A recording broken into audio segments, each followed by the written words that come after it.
Jadi seperti hantu. Ya, hantu itu kan sepertinya kan bayangan. Kenapa Henry? Kenapa kalian berdua? Hah? Ya. Oke. Ya, diperhatikan ya. Ya, coba perhatikan. Jadi dosetik ini dikatakan adalah golongan yang berpendapat bahwa tubuh jasmani Yesus itu tidak real. Real itu apa? Nyata. Wow. Kalau itu benar, maka saudara salah kepada Tuhan yang percaya. Salah. Ya. Kita mempercayai Yesus itu adalah manusia sejati. Kalau dia bukan manusia, apa bisa mati di kayu salib? Kalau dia bukan manusia, apa dia bisa mendatangi para murid-muridnya atau orang-orang di dunia ini? Ya, kalau dia hanya sebagai hantu. Nah, emang murid-muridnya pernah sempat mengira Yesus itu hantu pada saat Yesus sudah Yesus mati dan bangkit mendatangi mereka kan? Iya. Ya. Murid-muridnya mengira Yesus itu hantu. Mereka ketakutan, tapi Yesus menunjukkan, aku bukan hantu. Lihatlah bekas paku. Ya. Ini aku. Bahkan memberikan mereka apa? Makan. Itu menunjukkan dia manusia yang sudah bangkit itu. Ya, Yesus yang sudah bangkit dengan tubuh kemuliaan. Nah, ketika Yesus naik ke surga, disaksikan, dilihat oleh murid-muridnya. Itu apa? Roh. Tubuh kemuliaan. Itu roh. Tidak. Tubuh kemuliaan itu bisa dilihat nggak sama mereka? Bisa. Alkitab katakan di Kisah Para Rasul 1 ayat 11, coba baca. Kisah Rasul 1. Nah, Kisah Rasul 1. Kita baca. Ayo. Ya, baca ya bersama-sama. 2, 3 ya. Dan berkata kepada mereka, hai orang-orang Galilea, mengapa kamu berdiri melihat ke langit? Yesus ini yang berangkat ke surga memanggil kamu, akan datang kembali dengan cara yang sama seperti kamu melihatnya naik ke surga.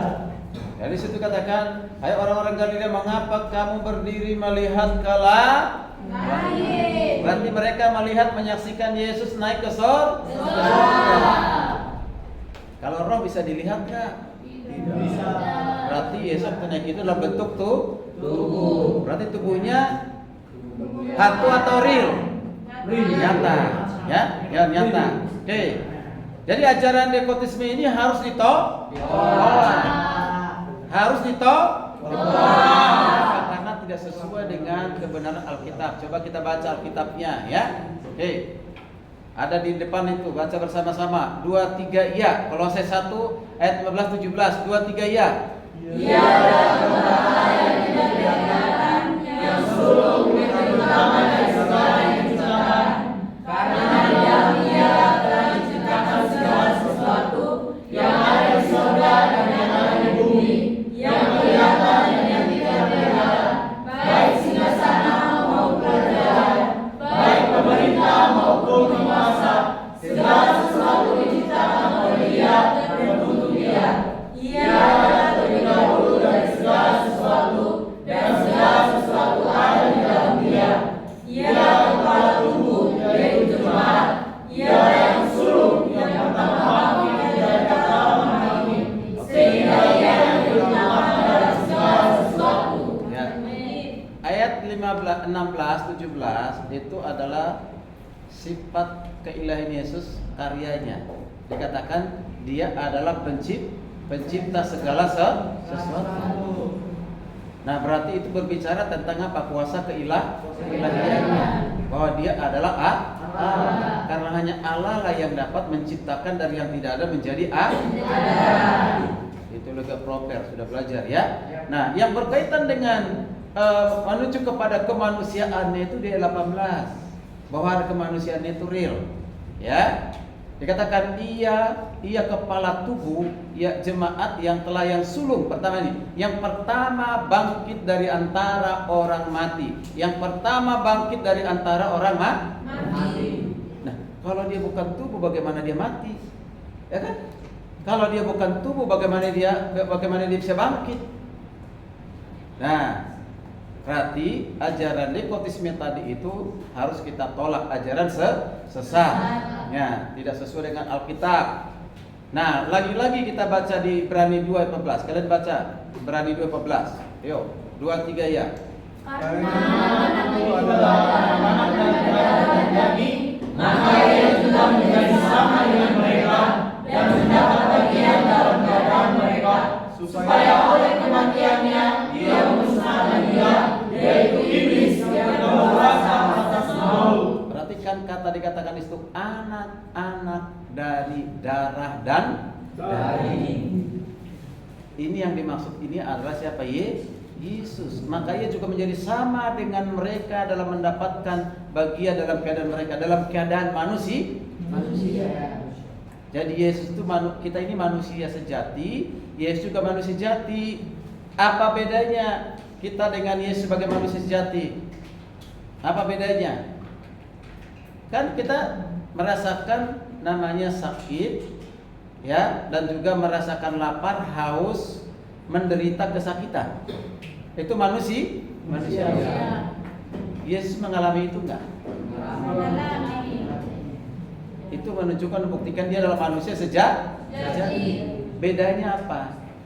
Dialah satu-satunya manusia yang tidak berdosa. Nah, tidak berdosa. Nah, jadi kalau Yesus itu berdosa atau potensi berbuat dosa, tidak memenuhi syarat menjadi juru selamat bagi manusia berdosa. Karena yang diselamatkan itu siapa? Manusia berdosa.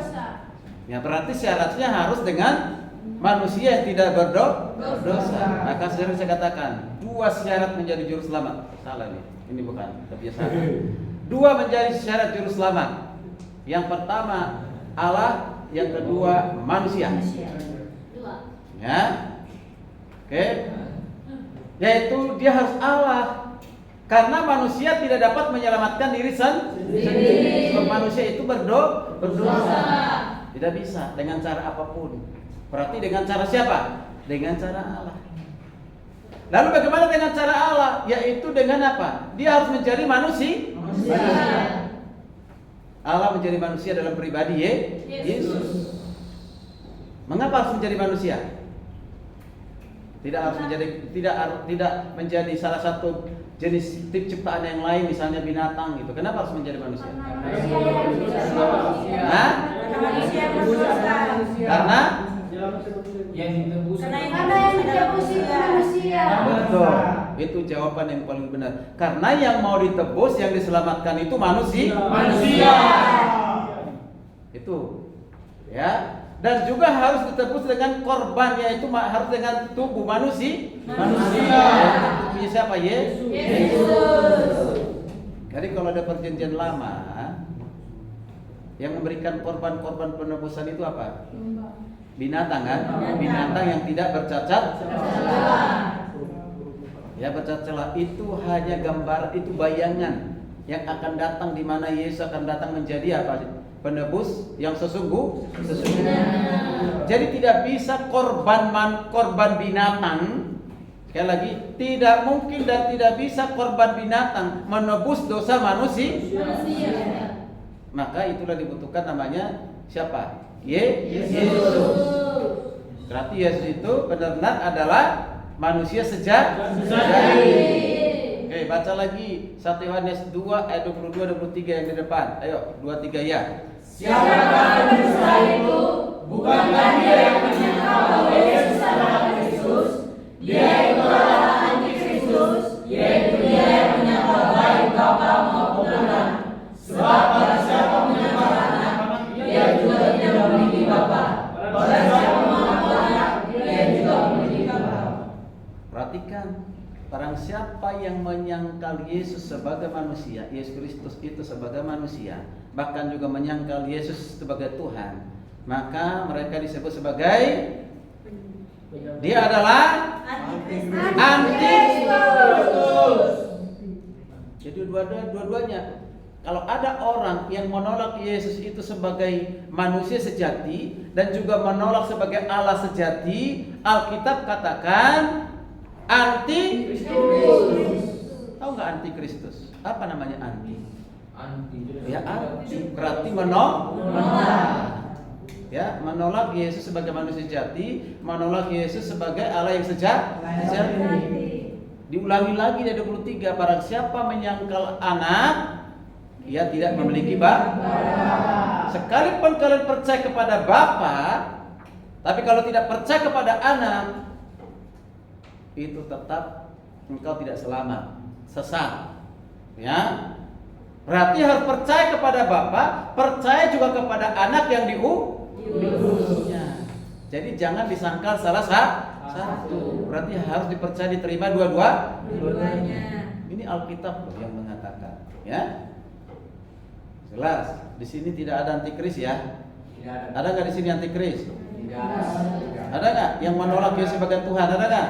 Tidak. Ya, bertobat. Jangan sampai ada ya. Harap demikian. Oke, itu golongan yang kedua. Sekarang kita lanjutkan. Kalau berarti tadi itu kita tolak atau terima ajaran tadi tuh? Ya, ditolak ya. Golongan yang berikutnya yaitu golongan Arianisme. Golongan apa? Golongan Arianisme ini bukan saja ada di abad kedua sampai ke abad 4, sampai hari ini masih ada yang penganut dan percaya dengan ajaran Arius ini. Jadi pada awal abad keempat Masehi, Arius, namanya Arius dari Alexandria, ya, memperjuangkan pendapat bahwa sekalipun Kristus dapat disebut Allah, ia sebenarnya bukan Allah, ya, dan sama sekali tidak ada kesamaan hakikat dan kekekalan. Jadi menolak, sekalipun dikatakan Yesus itu adalah Allah, tapi sesungguhnya dia bukan Allah. Dan dia tidak sehakikat dengan Allah, dan tidak ada kekekalan di dalam diri Yesus. Itu tuh Arianisme, ya. Jadi tetap disebut Allah, tetapi bukan Allah yang sejati. Sebab kuasa keelahan yang dimiliki oleh Yesus itu dari mana? Pemberian, transfer, diberikan oleh siapa? Bapa.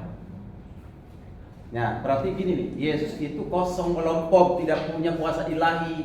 Dia manusia biasa. Bapa datang diberikan. Yesus, ini saya kasih kuasa. Nah, Yesus langsung punya kuasa. Paham? Ya. Nah, Yesus itu tidak punya kealahan, kekal, tidak kekal. Tidak sehakikat dengan Bapa, dia tidak kekal. Karena apa yang dimiliki oleh Yesus itu semuanya bukan bersumber dari dirinya, tapi bersumber dari siapa? Bapa. Bersumber dari Bapa. Ya, kalau mau Bapa, suka-sukanya. Kalau mau diambil, bisa diambil. Mau dilucuti, dibunuh, nah bisa. Jadi Yesus benar-benar kosong. Ini Arianisme. Jadi kalau ada hari ini ajaran seperti itu, bukan ajaran yang baru. Tapi ajaran siapa? Arianisme, yaitu Arius. Ya. Nah, tambah lagi ajarannya Arianisme ini apa? Dikatakan, sebelum waktu ada, Kristus itu telah diciptakan. Nanti kita putar videonya ada ya. Ada yang mengatakan, jadi sebelum segala sesuatu diciptakan oleh Tuhan, jadi sebelum segala sesuatu ada, Allah menciptakan bagi dirinya. Allah menciptakan bagi dirinya satu pribadi, bukan 3 pribadi. Satu pribadi. Siapa itu satu pribadi itu? Adalah Yesus Kristus. Diciptakan dulu itu sebelum segala sesuatu diciptakan. Nah, lihat nanti di Wahyu 3:14. Itu dasarnya digunakan. Wahyu 3:14. Ini juga kesesatan. Kalau Yesus itu ciptaan, bagaimana dia bisa menjadi pencipta? Ada berapa? Kok bisa? Karena sudah Tuhan kasih kuasa Allah bagi dirinya. Terus kapan itu diberikan? Antara penciptaan langit dan bumi dan segala isinya, dan kapan ini sebagai manusia? Ya kan? Perhatikan ini baik-baik, ya. namanya pencipta itu dari yang tidak ada menjadi ada, itu hanya bisa dilakukan oleh siapa? Allah. Itu kata bara yang digunakan. Kata apa? Bara. Itu dari ex nihilo, dari yang tidak ada, nihil, beneran nihil, tidak ada bahan. Saudara bisa mampu melakukan itu? Saudara mampu melakukan itu dari yang tidak ada menjadi ada? Tidak ada. Tidak mungkin dan sangat tidak mungkin. Ya.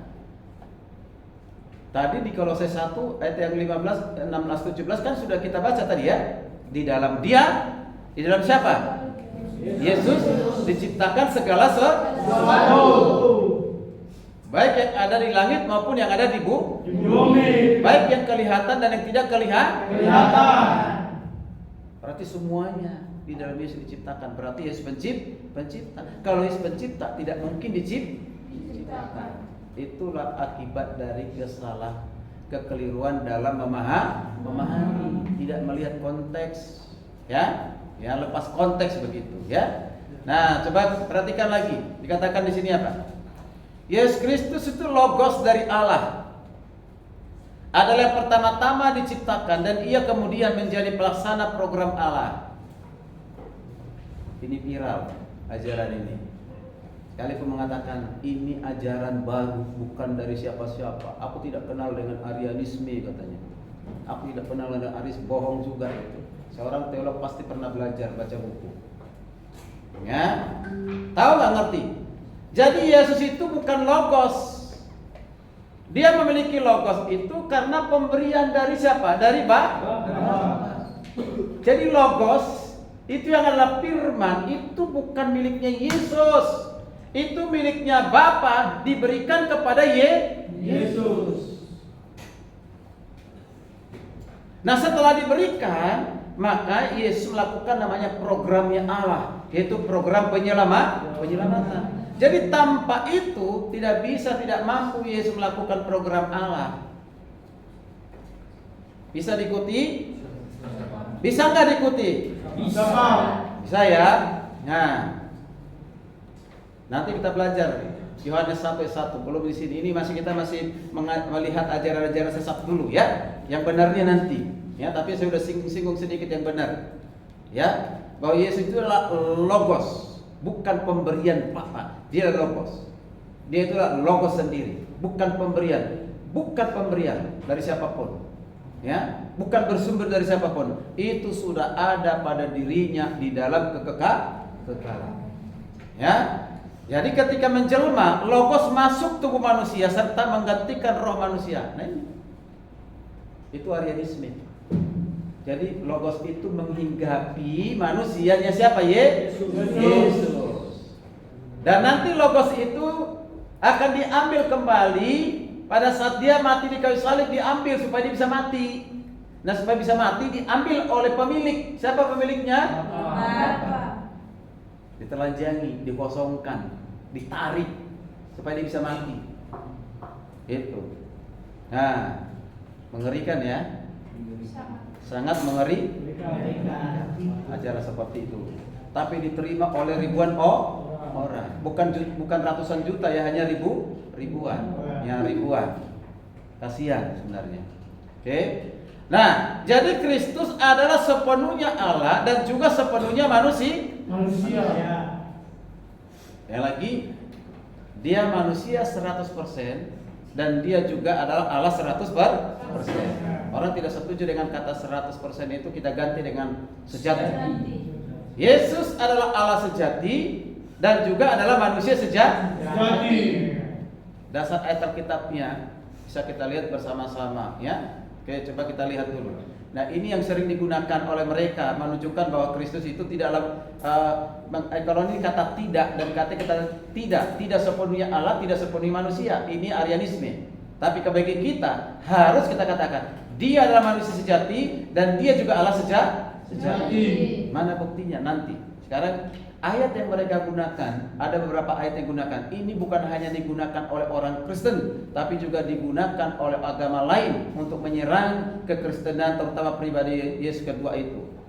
Ya, coba kita baca bersama-sama di Markus 13:32. Ayo baca bersama-sama. 2, 3 ya. Tetapi tentang hari yang besar itu, seorang pun yang tahu, malaikat-malaikat di surga tidak, dan anak pun tidak, hanya Bapa saja. Perhatikan nih. Ini salah satu ayat yang digunakan oleh mereka yang penganut menolak Yesus sebagai Allah. Mengapa? Karena Yesus itu tidak maha tahu.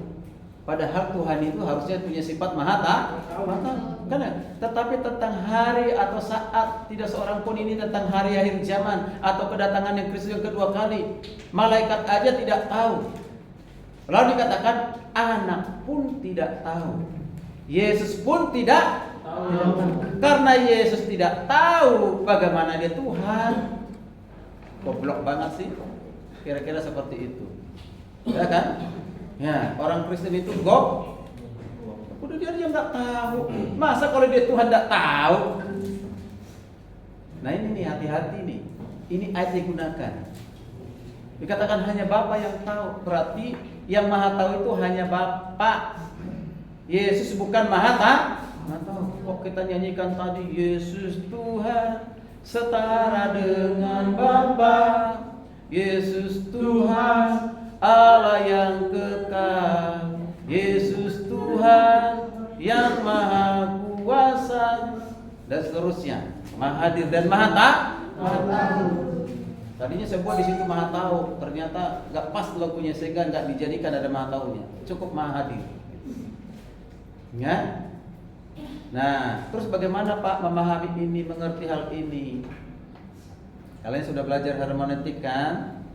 Lihat konteks. Yesus pada saat itu berbicara sebagai manusia. Ya, dalam konteks berbicara sebagai manusia.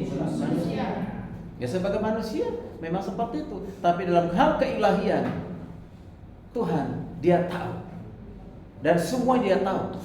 Ingat, sebelum berkata-kata murid-muridnya ataupun orang Farisi ahli Taurat sudah tahu apa yang ada di kepalanya. Engkau nanti ngomong begini, sebelum Yudas mengkhianat, dia sudah tahu belum? Sudah.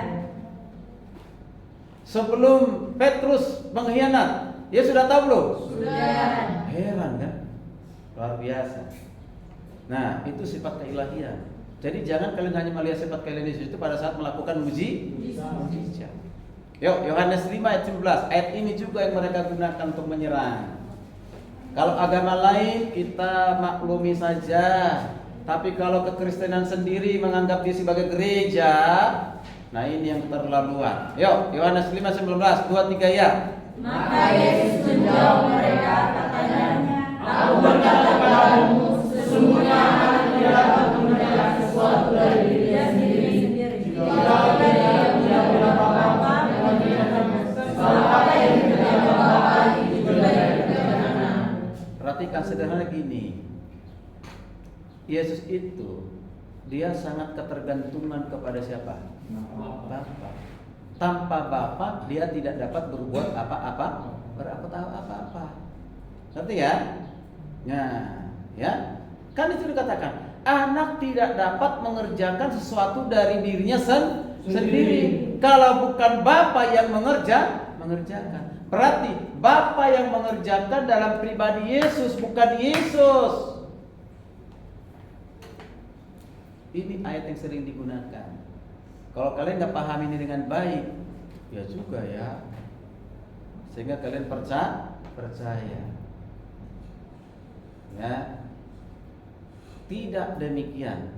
Karena dia memiliki kuasa ilahi itu dan tidak pernah bertentangan dengan Bapa, dan Bapa tidak pernah bertentangan dengan Yesus dalam kuasa keilahian. Karena kuasa keilahian itu hanya satu.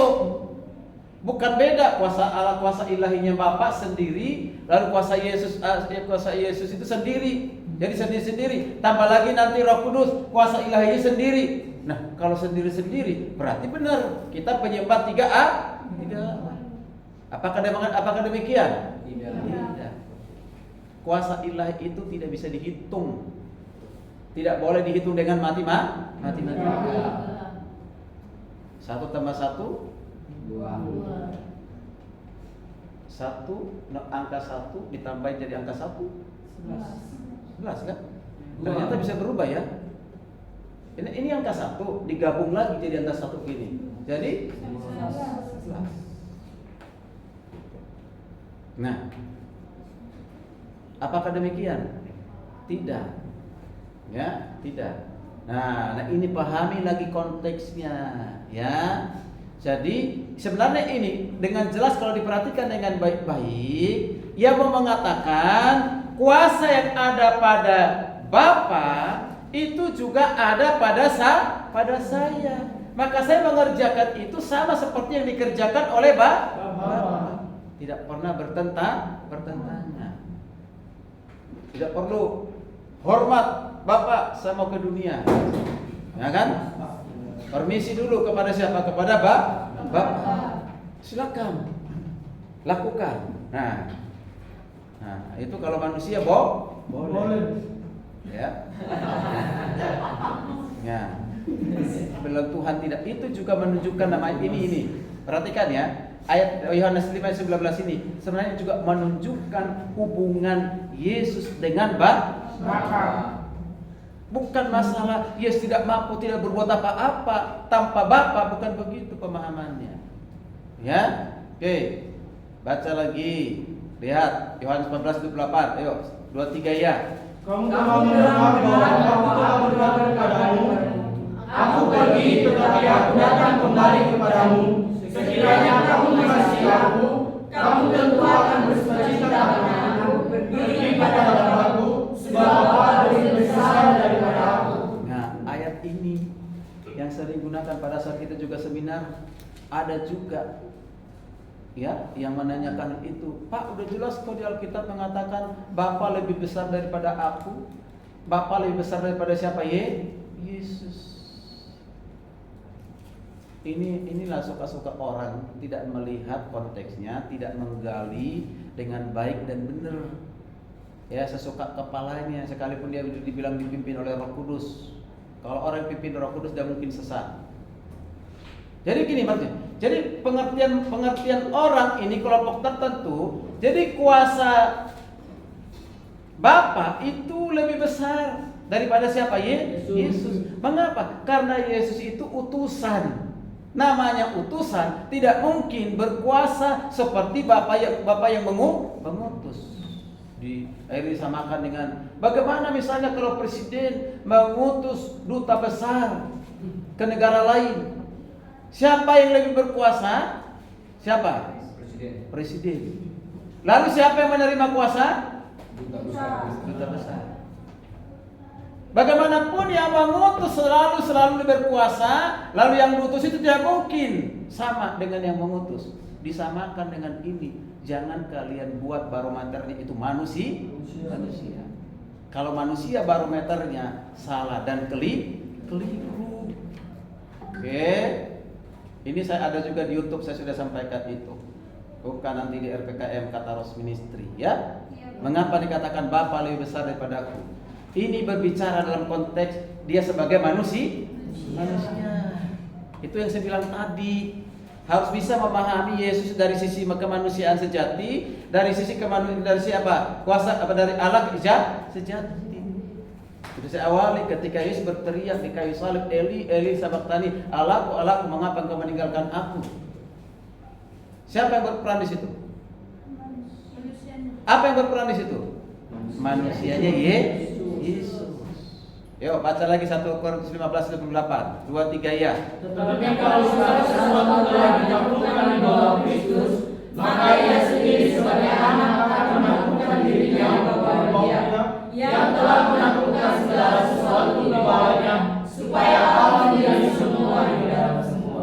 Itu yang saya kasih tebak. Ia sendiri sebagai anak, Yesus sebagai anak, menaklukkan dirinya di bawah kakinya Tuhan, di bawah kakinya Bapa.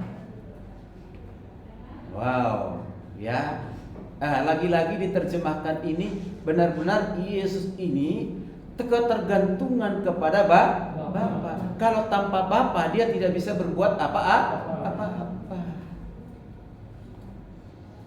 Inilah Arianisme. Ya. Jadi ajaran itu bukan baru. Itu ajaran sudah ada abad yang keempat, ya. Jadi orang yang mengatakan itu kalau baru bohong atau benar? Bohong. Ya, coba perhatikan. Jadi golongan Arianisme adalah teori yang berpendapat bahwa sifat ilahi Yesus Kristus itu tidak sempurna atau bukan Allah yang sejati. Yesus hanya sebagai manusia biasa. Helmet, kenapa tidur? Ya. Oke, perhatikan ya. Berdoa supaya engkau dipimpin oleh kuasa Roh Kudus. Ini sedang berbicara tentang pribadi Yesus yang menentukan hidup saudara hari ini, esok dan selama-lamanya, ya. Ya, jadi gitu. Ikut connect terus dengan Roh Kudus, connect terus dengan Tuhan, ya. Supaya jangan ngantuk. Kalau connect pasti nggak ngantuk. Kalau connect, ya. Oke. Kalau menerima ini hanya sebagai pengetahuan saja untuk mendapatkan nilai, ya pasti tidak connect, ya. Tapi karena ingin tahu kebenaran, memahami kebenaran, itu mengubah hidupmu. Dan engkau tidak tersesat dan engkau tidak bisa menyesatkan orang lain, tapi kau menjadi alat Tuhan yang dapat menyampaikan, membela kebenaran. Oke, saya ulang ya. Saya ulang ya. Yesus hanya sebagai manusia biasa hingga pada waktu pembaptisan, dan sesudah itu baru ada pada sifat ilahi sampai ia disalibkan. Nah ini sama dengan yang tadi, ya. Kapan Yesus itu punya kuasa ilahi? Setelah dibaptis. Sampai kapan? Sampai kapan? Sampai nanti disalib. Nah, jadi menjelang penyalipan, jiwa ilahi itu atau keilahian itu meninggalkan diri Yesus yang disalibkan. Maka ketika Yesus disalibkan itu benar-benar hanya manusia biasa, bukan Tuhan. Wow, luar biasa, ya. Nah, ini diajarkan di sekolah teologi juga nih, ya. Oke. Nah, makanya ada konsili. Lagi ini ada juga yang menolak konsili ini. Ya, lebih hebat gitu ya. Padahal ini konsili ini lebih dekat dengan bapak-bapak gereja loh, lebih dekat dengan rasul-rasul, ya. Lebih dekat daripada sekarang ini sudah ribuan tahun. Masa kita lebih pintar, lebih cerdas dari bapak-bapak gereja, lebih tahu? Itu sangat tidak mungkin, ya. Oke. Jadi konsili di Indonesia tahun 325, yaitu sidang para teolog dan juga bapak-bapak gereja. Bagaimana respon mereka? Dikatakan menolak ajaran Arianisme. Karena ajaran ini dianggap apa? Ajaran sebagai ajaran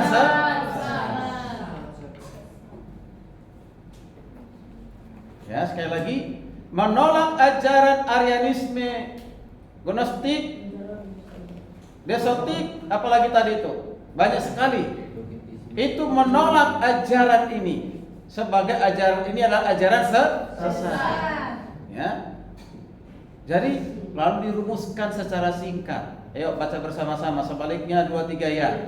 Sebaliknya menyatakan bahwa Yesus Kristus diciptakan, bukan dibuat atau diciptakan, dan bahwa Yesus Kristus hakikat adalah Sang Bapa. Nah, jadi akibat dari ajaran bidat-bidat yang sesat tadi itu, dibuatlah rumusan di konsili Nicea oleh bapak-bapak gereja yang mengatakan Yesus itu diperanakan, lahir, benar-benar lahir dari seorang perawan, diperanakan, bukan diciptakan. Makanya dibilang Adam dan Yesus itu tidak ada bedanya. Adam itu dicipta loh, betul nggak? Iya. Adam dicipta, Yesus itu bukan dicipta. Dikandung dalam kandungan Maria. Dan sama seperti layaknya manusia dilahirkan. Nanti ada hubungannya diperanakkan secara jasmani, tapi diperanakkan dalam menuju kepada anak, menunjukkan hubungan antara Bapa dengan Yesus, hubungan yang kekal. Nah, jadi bukan dikatakan Yesus itu bukan dicipta, tapi diperanakkan. Yesus Kristus sehakikat dengan Sang Bapa. Tahu artinya sehakikat? Apa itu sehakikat? Sederajat, setara. Ya, setara. Paham? Paham. Mengerti? Ngerti. Udah jam berapa ini? Masih 15 menit lagi baru kita istirahat ya. Oke. Satu lagi golongan sampai selesai golongan ini. Siap, Pak. Ya. Iya, Pak. Oke. Berikutnya golongan apa? Ya. Ya, Apolinarisme atau disebut dengan Apolinartians, boleh. Iya. Ya, yaitu berpendapat-pendapatnya apa? Dikatakan apa? Sifat manusia yang ada pada Yesus itu tidak sempurna. Karena apa? Karena merupakan Pengaruh manusia. Jadi gini, ini sebenarnya mengakui Yesus itu punya kuasa ilahi. Ya. Mengakui ya. Mengakui, tetapi sifat keilahian yang dimiliki oleh Yesus itu karena ada di dalam diri manusia, yaitu Yesus, terpengaruh. Jadi tidak sempurna. Jadi ada pengaruhnya. Jadi ada kemungkinan, ya, berarti dia punya kuasa ilahi itu persentasinya rendah karena dipengaruhi dengan kemanusiaan. Paham? Paham? Ini benar atau salah? Salah. Benar atau salah? Salah. Ya. Kalau ini benar, ya kan? Kalau ini benar, kalau teori ini benar, berarti benar bahwa Yesus bukan Tuhan. Masa kedagingan manusia tubuh ini bisa mempengaruhi kuasa ilahi? Dasatan berarti dasatan siapa? Dasatan siapa? Manusia dong berarti kan? Kok bisa mempengaruhi kuasa ilahi gitu loh? Ya kan? Justru kuasa ilahi yang mempengaruhi tubuh manusia. Tuh, ya. Jadi Yesus itu kata, Yesus itu memiliki tubuh yang sejati dan jiwa. Ini nih. Tetapi tidak mempunyai roh. Tidak mempunyai pikiran yang rasional. Nah, ini pandangan Apolinarisme. Ya. Oke. Luar biasa. Tidak punya roh. Nah, kalau Yesus tidak punya roh, tidak punya rasio, lalu dia manusia apa dong? Yang tidak punya roh. Saya punya roh nggak? Kalau nggak punya roh nggak hidup kau sekarang, ya kan? Punya jiwa nggak? Jadi jangan kau punya tubuh tidak ada dalam tubuh yang tidak ada roh dan jiwa, berarti itu apa? Mayat. Ya kan? Mayat bisa berbuat sesuatu? Tidak.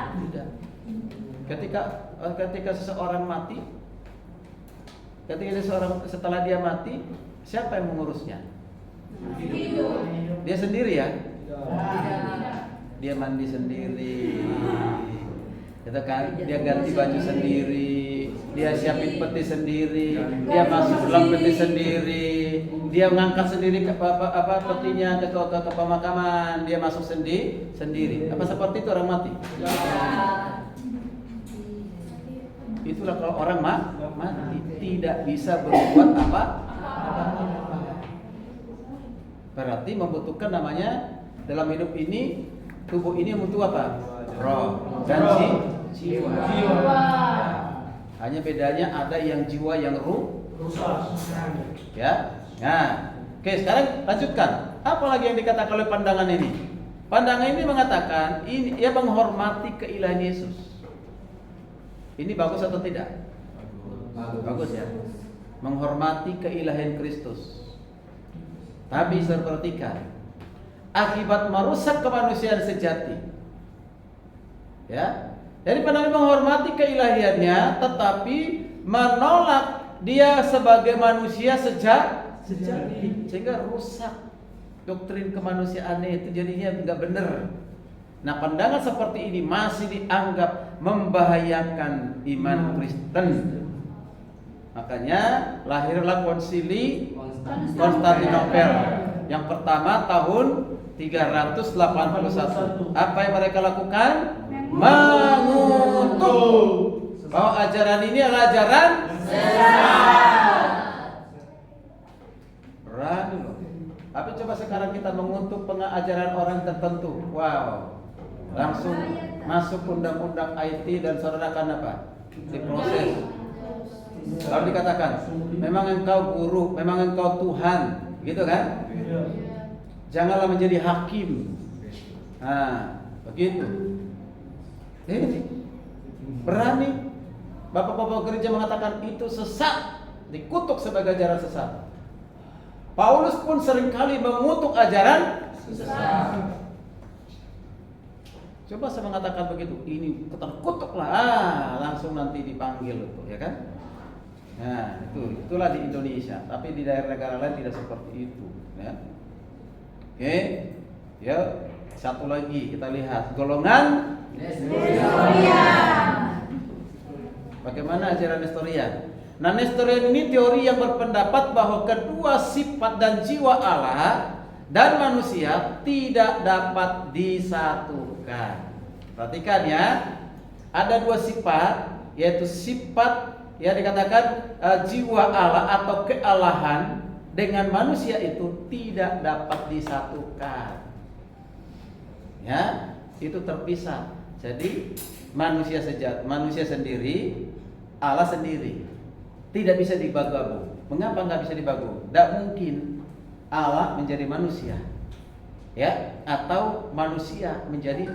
Kalau manusia menjadi Allah tidak mungkin, ya. Tapi kalau Allah menjadi manusia sangat mungkin. Dan itu sudah dilakukan oleh Yesus. Allah di dalam Yesus. Nah, mengapa mereka mengatakan demikian Nestorian ini? Katakan begini. Jadi Nestorian ini tidak menerima adanya perpaduan antara dua tabiat dalam satu pribadi. Sehingga Nestorian ini mengajarkan Yesus itu punya dua pribadi.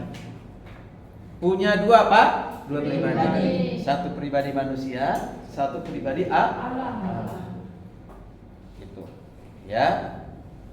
Ingat ya, perhatikan ini. Yesus itu dikatakan punya dua pribadi. Pribadi manusia, pribadi ilahi. Wow. Ya. Perhatikan. Logos tinggal di dalam manusia Yesus sehingga perpaduan antara kedua tabiat tersebut dapat disamakan dengan tinggalnya Roh Kudus di dalam orang yang telah diselamatkan.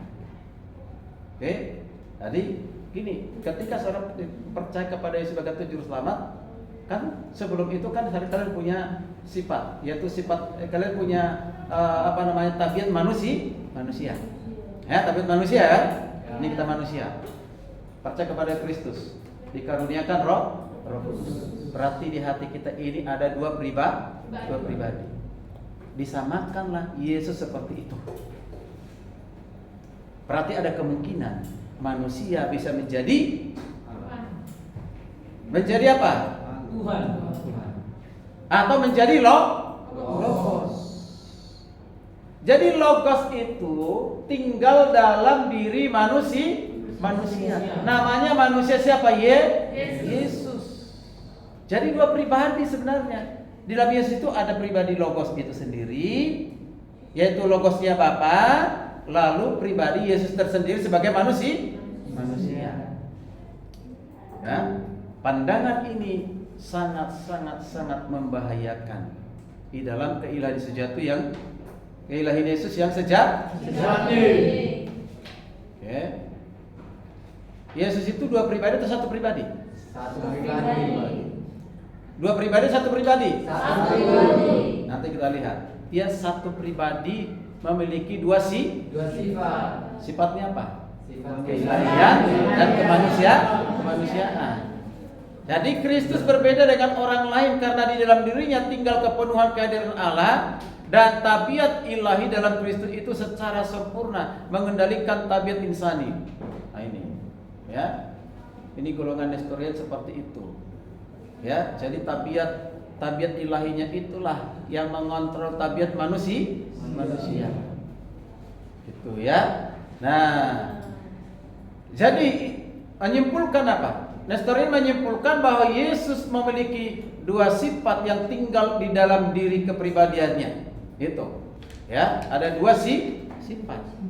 Jadi kita harus tolak ajaran ini seperti apa yang dikatakan dalam konsili, ya. Jadi untuk mengkanter ajaran Nestorian yang membahayakan ini, maka lahirlah namanya konsili sinode di Efesus. Tahun berapa? 431. Untuk menghalangi dan membantah bahwa ajaran itu adalah ajaran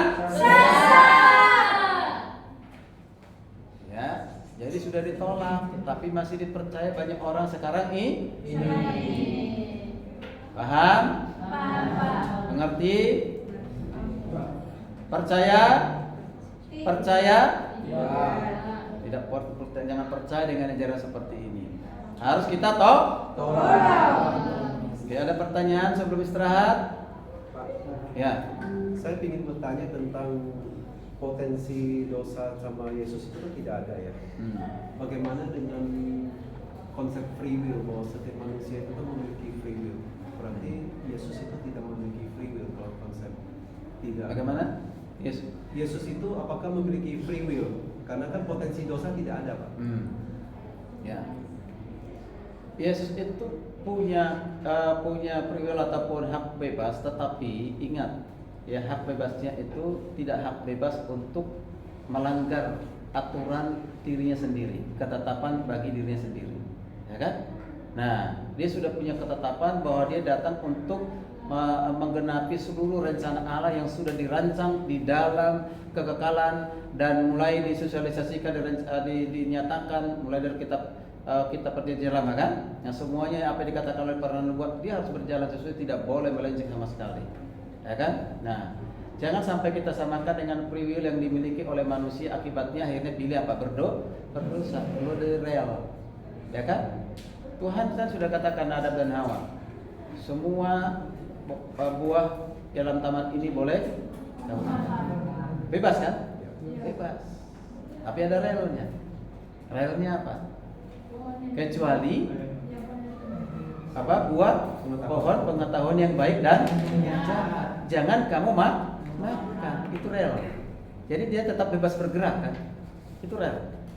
Nah, tapi Adam atau Hawa keluar dari rel dengan melanggar. Karena pengaruh siapa? Setan. Jadi salah menggunakan hak ya free will-nya, kan gitu ya.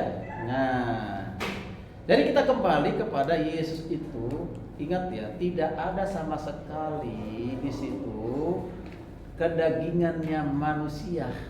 Oleh karena sel telur dengan sel sperma. Ya. Dan tidak ada di situ darahnya seperti darah kita ini.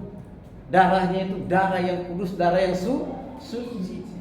Dia dikandung dari Roh Kudus. Jadi jangan juga, kan gini, ada kadang-kadang darahnya Maria menyatu dengan darahnya Yesus. Karena Maria orang berdosa, darahnya juga berdosa, lalu darah itu mengalir kepada Yesus, maka Yesus berdosa. Nah, ini ajaran siapa? Ajaran keliru, sesat. Tidak ada hubungannya keilahian dengan darah. Ya? Nah, tidak ada. Ya Pak ya? Nah, jadi itu. Jadi tidak mempengaruhi sama sekali. Itulah sebabnya tadi ajaran-ajaran mengatakan tadi, ketika Allah menjadi manusia, mempengaruhi kuasa ilahinya. Nah, ini kan salah, keliru. Ya Pak ya? Oke, jadi Yesus itu tidak pernah menyalahgunakan namanya free will-nya atau hak bebasnya, dan juga ya terlihat tidak berdosa. Banyak fakta Alkitab. Ada nggak banyak Alkitab mengatakan bahwa Yesus tidak berdosa? Banyak. Bahkan dia itu diakui oleh Pilatus, diakui oleh murid-muridnya. Bahkan Yesus sendiri berkata demikian. Rasul-rasul juga berkata demikian. Nah, kalau dia berdosa, ya nggak mungkin memenuhi syarat sebagai juru selamat. Ya, oke, paham? Oke, silakan istirahat. Nanti lanjutkan lagi. Pak, lanjutkan Pak.